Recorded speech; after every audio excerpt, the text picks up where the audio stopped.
In 2021, Hubert Davis took over for Roy Williams in Chapel Hill. Davis, a 1992 UNC grad, where he played for Dean Smith. Then he came back in 2012, 8 years after retiring from the NBA, to be an assistant for Roy Williams. After 18 years at the helm, on April 1st, 2021, Roy Williams announced his retirement. Williams stated they didn't feel like he was the right man for the job anymore, and he handed the program off to the coach in waiting, Hubert Davis. Please like and subscribe for the algorithm. You see the time. Whitberg. Oh, it's a long ways. Draymond Green finds Lucius for the win. He got it. One timeout, they don't take it.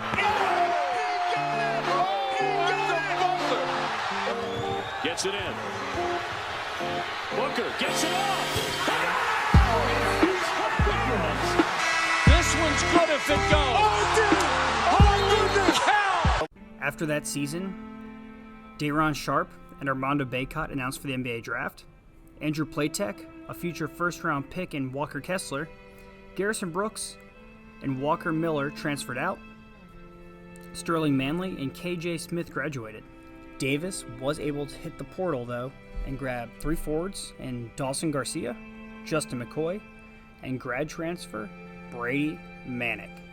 He added in freshmen Dontrez Styles and DeMarco Dunn. And then Bacot came back after exploring the NBA, and he was joined by Leaky Black, Caleb Love, RJ Davis, Puff Johnson, among others returning to the team. The team entered the season at number 19. But I'm not sure if anyone really expected anything out of a first-year head coach in the ACC after someone as tenured as Roy Williams just retired. After dropping their first few ranked games early in the year to Purdue and Tennessee, UNC fell out of the top 25. Out of conference, they'd also dropped games to UCLA and Kentucky. In the ACC, they did sweep the rival North Carolina State, and they split with Duke. By the time the ACC tournament came around, they battled back to be number 25 in the nation. Led by Brady Manick's best year in college basketball, Caleb Love and Armando Bacot had good seasons as well. After a first-round bye and a win, they lost to Virginia Tech. And no one...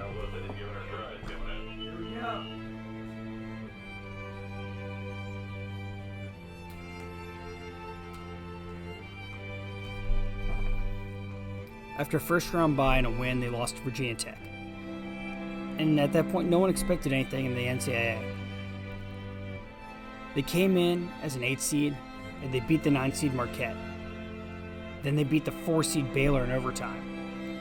Handily beat the 11 seed UCLA this time, and then dismantled the 15 seed St. Peter's. After that first-year head coach, Hubert Davis found himself in the Final Four in New Orleans against Duke, against Coach K, in what was well known to be his last season ever. Man, what a first year for a coach at University of North Carolina, Chapel Hill. What a UNC story to tell. You come in as a member of the Carolina family, you wait, you get your moment. Not only do you get your moment, your first year, your moment is against K and possibly his last. At the end of the first half of play, North Carolina only trailed by 3. They came back in the second half, outscoring Duke 47-40 to win the game. And for the 48th and last time in Coach K's career, he had to walk out to midcourt and shake the hand of the Carolina coach that beat him. Davis got his name on the list. A coach to have beaten K at Carolina. A coach to have beat K in K's last game. Carolina would fall to Kansas in the title game, but what a run for a first-year coach. Brady Manick was out of eligibility, so he would have to move on from the program. Garcia announced he would transfer to Minnesota to be closer with family, in the wake of family issues that had forced him to miss the latter half of this season. Anthony Harris announced that he would transfer to Rhode Island, but was unable to enroll due to academic issues. Guard Kevin Walton also announced plans to transfer. After the season, speculation grew with rumors circulating that Armando Bacot was going to go pro. He did come back and shoot down these rumors and return to the program. For him, NIL definitely made the decision easier. Bacot partnered with national brands such as Crocs, Dunkin', and Reebok. He received equity in the form of stock options through a partnership with BOA Nutrition. He made a cameo in the TV show Outer Banks. Overall, a good offseason for Bacot. He used his appearance in the NCAA to really solidify some great business deals. His business manager said that Bacot was making more in NIL than he would ever make in a two-way NBA contract. Shortly after Bacot's return, Leaky Black, RJ Davis, and Caleb Love also announced their intentions to return for the 22-23 season. Then Carolina added Northwestern transfer Pete Nance, a 6'11 forward who seemed poised to fill the minutes Brady Manek left behind. Carolina also added the 13th best class in the nation, adding freshman guard Seth Tremblay, center Jae'lyn Washington, and forward Tyler Nickel. So the Tar Heels, coming off a loss in the national title game, really only lose Brady Manek, but pick up a replacement for him in Pete Nance, while adding some depth via freshmen. In recent years, prior to NIL, I don't think we would have seen Bacot back for one more year. I think he would have tried the waters as a two-way contract in the NBA or overseas to go make money. But in this new era, you really have no idea what's going to happen. So here we have a team returning almost everybody. It's no surprise going into year 2, Davis found his team starting the season at number 1 overall. After opening up against some local talent in UNC Wilmington, College of Charleston, Gardner-Webb, and James Madison, UNC headed out west to the Phil Knight Invitational. After a nice win versus Portland, they fell to Iowa State, and then a 4-overtime loss to number 18 Alabama. That dropped UNC from the number 1 ranking back to 18. They then traveled across the country to number 10 Indiana and lost there. After that, they opened up their AC schedule at Virginia Tech with a loss. At this point, UNC had speed run from being the number 1 team in the nation to unranked. While they would still rattle off a few decent wins, this team never really found its footing like it did the prior year. The loss of Brady Manek is not a small thing, but it should not be this big of a thing. Carolina has way too much talent to be good. Maybe not number 1 in the country good, but a hell of a lot better than what this is. Caleb Love started speaking out mid-season about the team's struggles, saying they weren't talking on defense, they weren't playing their pace on offense, they didn't have good floor cohesion. Then after a loss of Wake Forest, Bacot came out and said, "We came back for a reason and this is not it."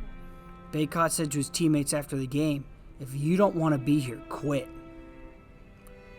After their loss to North Carolina State, people in the locker room said the UNC players were scrolling through their phones, not talking to each other, which is wild. UNC is a team with it. They have culture around the program. There's a whole aura of the Carolina family that just drags people in and keeps them there forever. It's how they get coaches like Hubert Davis. It's why they selected him, to create this family concept, to keep the whole mantra of the school alive there. It's like this team just hasn't bought into it or something. This team acts like playing basketball with each other is some kind of miserable experience. According to this literal guy on TikTok, the rumors that Caleb Love may have hooked up with RJ Davis' girlfriend. The guy sharing it on TikTok said they won't even sit near each other. Okay. It sounds crazy. There's really no one to verify this except for TikTok and some guy scrolling through Instagram on it. Even if it's not true, that rumor is gonna cause locker room friction. This seems like an easy scapegoat. If Caleb Love really was the locker room cancer, the downfall to the team, he would have been benched or removed from the team, and we would have seen the team rebound. But we didn't see either of that.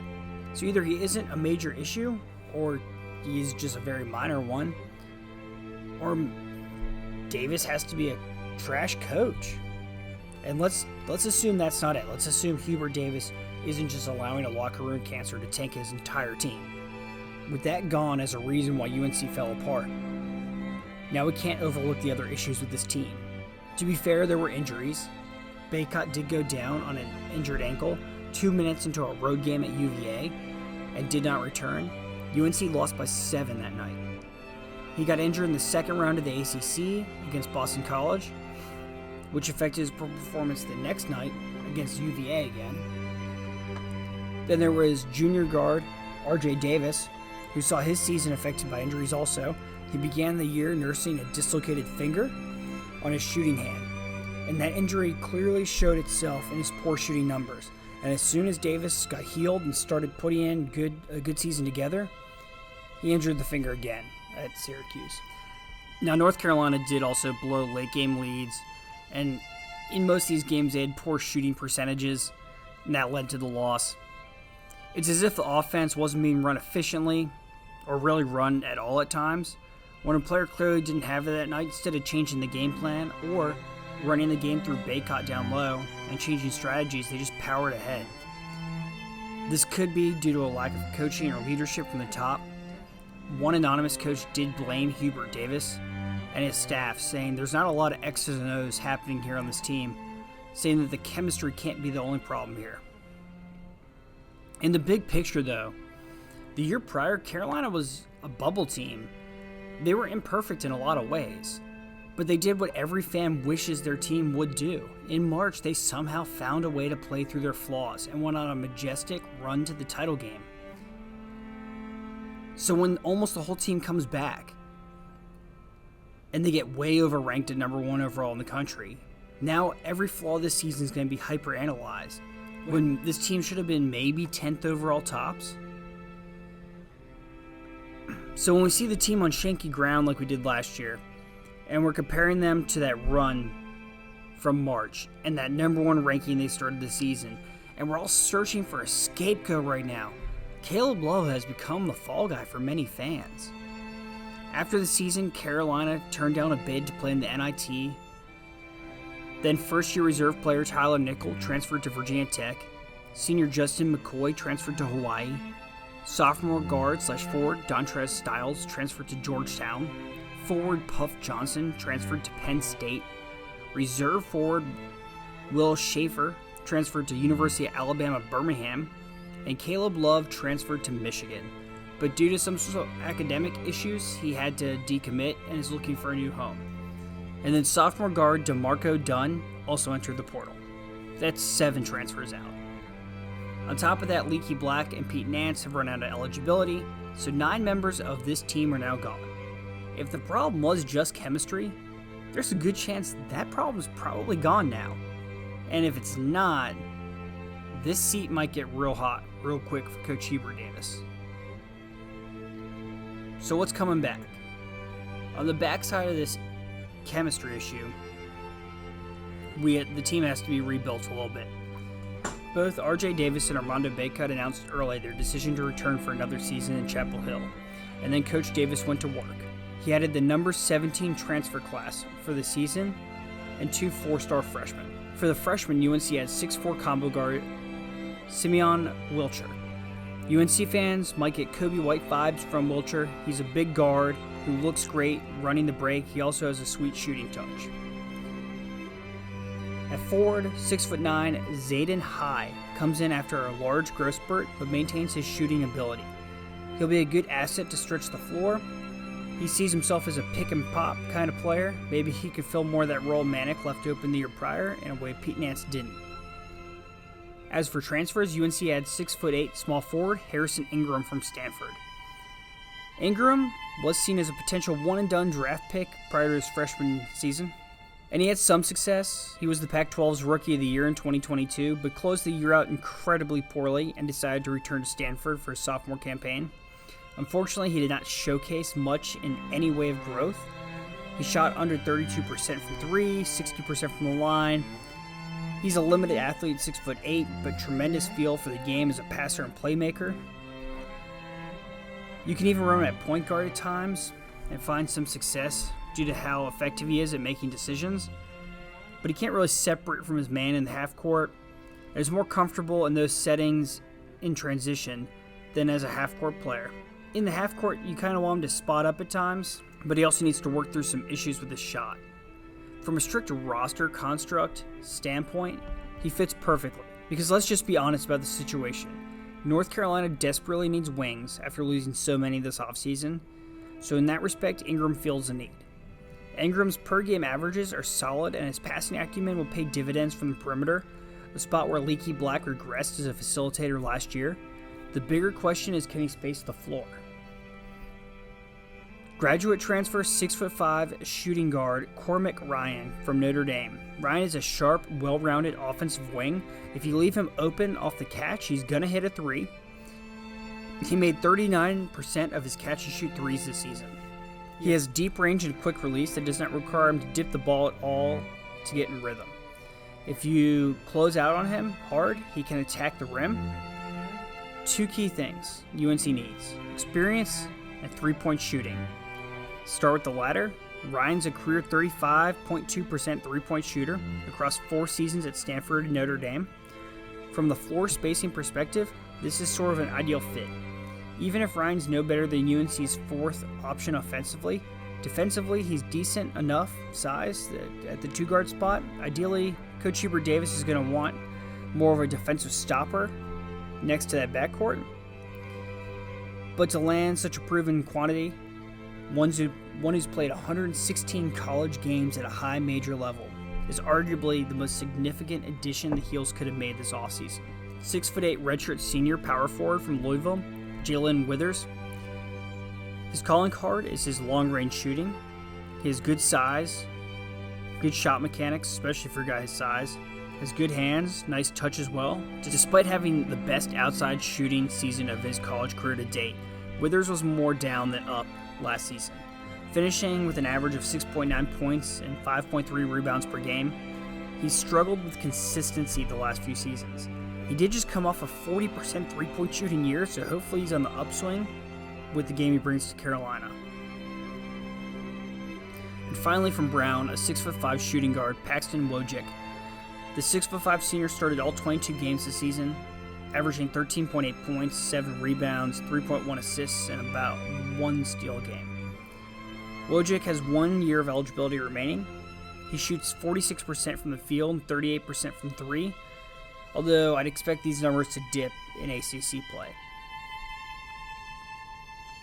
I guess there are whisperings that the top 10 2024 recruits, Ian Jackson and Elliot Cadeau, could reclassify at some point and come early to UNC. With that, the team would look a lot different, but until that's solidified, that's just rumors. Bacot and Davis are now surrounded by complementary players. In Cormac Ryan, the veteran shooter, Harrison Ingram, the versatile wing, Jae'lyn Withers, a floor-spacing big, Paxton Wojcik, a veteran shooter, along with the freshmen and other players you hope that can contribute. While last year's team had talent, they clearly had issues working cohesively. In the way too early poll for this coming season, UNC opens at number 20, but as we saw with their number 1 start last year, that doesn't mean anything until you're playing in March. Did most of the roster's chemistry issues get solved when Caleb Love transferred? It's hard to say.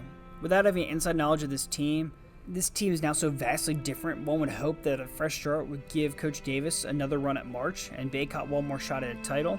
But until we get into the meat and potatoes of the ACC schedule, we're going to have no idea how these guys are even going to gel.